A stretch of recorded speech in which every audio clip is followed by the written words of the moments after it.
The streak is unfortunately over. The Yankees have finally lost a game this season that Max Fried started. It was an 11-inning, extra inning affair, bolstered by a comeback in the ninth inning to tie the game. But the Yankees ultimately fall in what was a heck of a pitcher's duel in Seattle on Tuesday night that stretched into early Wednesday morning on the East Coast. The game ended about 1:02 a.m. and here I am recording at 1:04 a.m. Eastern. And so sorry if I sound a little tired.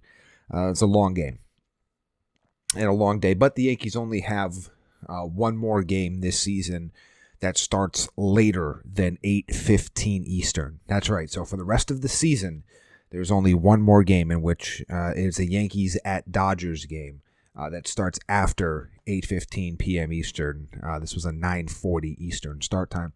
But really, the story of this game was just strong pitching from both sides. You know, Max Fried wasn't his best, but still had a pretty solid game. 5 innings, 4 hits, 2 walks, 5 strikeouts, 1 earned run, which he allowed on a Cal Raleigh double in the bottom of the 4th inning. But on the other side, Brian Wu, fantastic in his own right. 6 1/3, 4 hits, 6 strikeouts, did not walk anybody.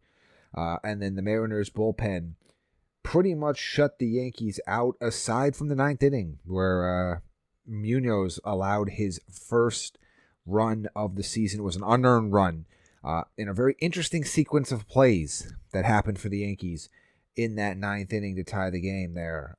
In the top of the 9th, they were able to, Paul Goldschmidt gets hit by a pitch, steals second, gets pinch ran for. Austin Wells grounded out.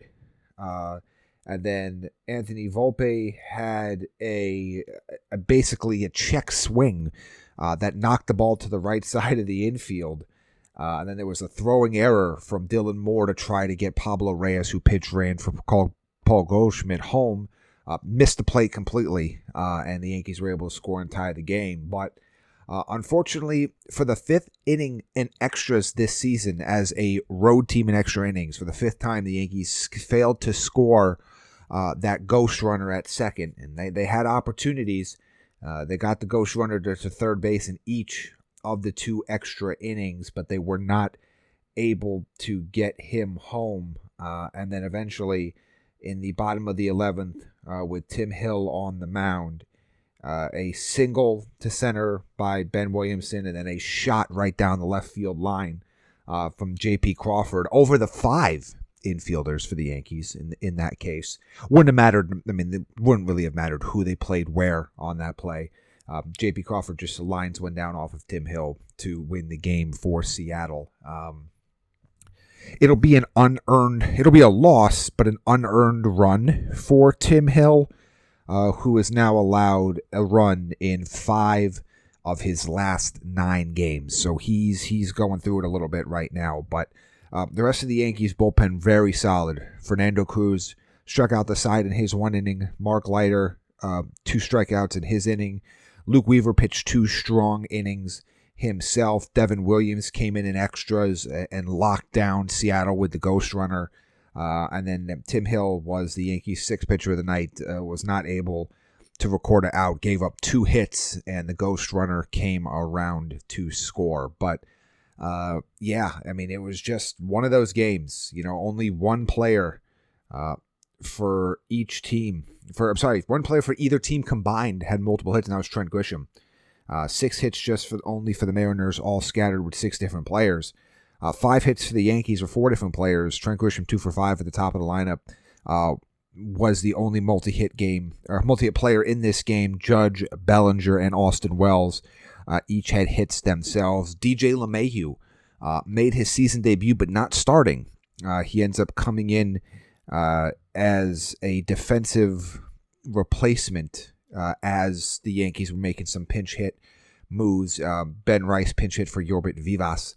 And then DJ LeMahieu came in to play defense, did get an at-bat in extras and struck out. So he's expected to get the start on Wednesday afternoon at second base in his first real start. But this was his first action since early September of last season. So he's going to be asked to play a lot with Jazz Chisholm still hurt.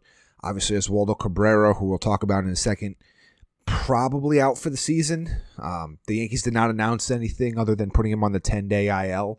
But again, I would say I think you're looking, if he's back at all, we're talking August, September, if he even comes back at all this year. So there's going to be a run here, at least until the Yankees make a trade, where DJ LeMahieu was going to get an opportunity to play extensive time at either second base or third base, and he'll probably start at second base on Wednesday afternoon. But the big takeaways, just the offense went cold here.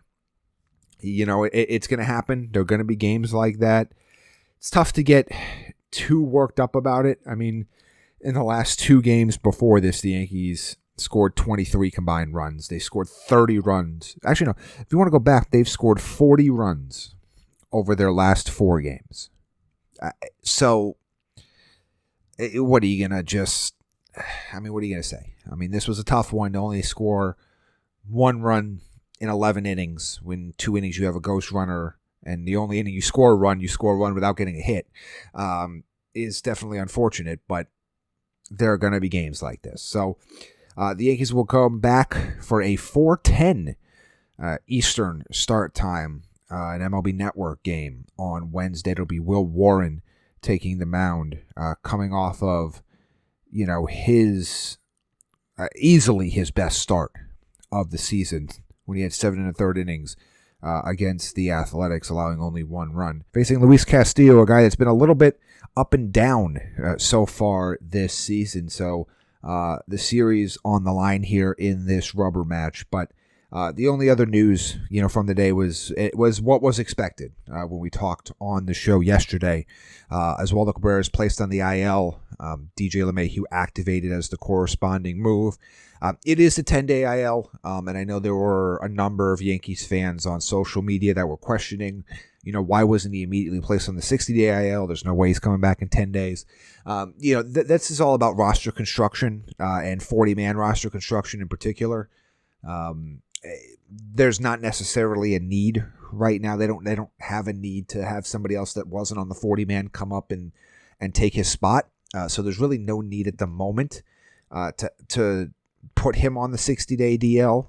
They can accomplish their same mission right now. You take a look at two guys that could be back next month in Giancarlo Stanton and Jake Cousins, and that could be the time where they do a swap, where if they were to activate one of those players off the 60-day, they might end up putting Oswaldo Cabrera on the 60-day. But they're just giving themselves some additional potential roster flexibility in terms of how they want to maneuver their 40-man, both in the short term but in the long term. So don't read too much into the 10-day part of it.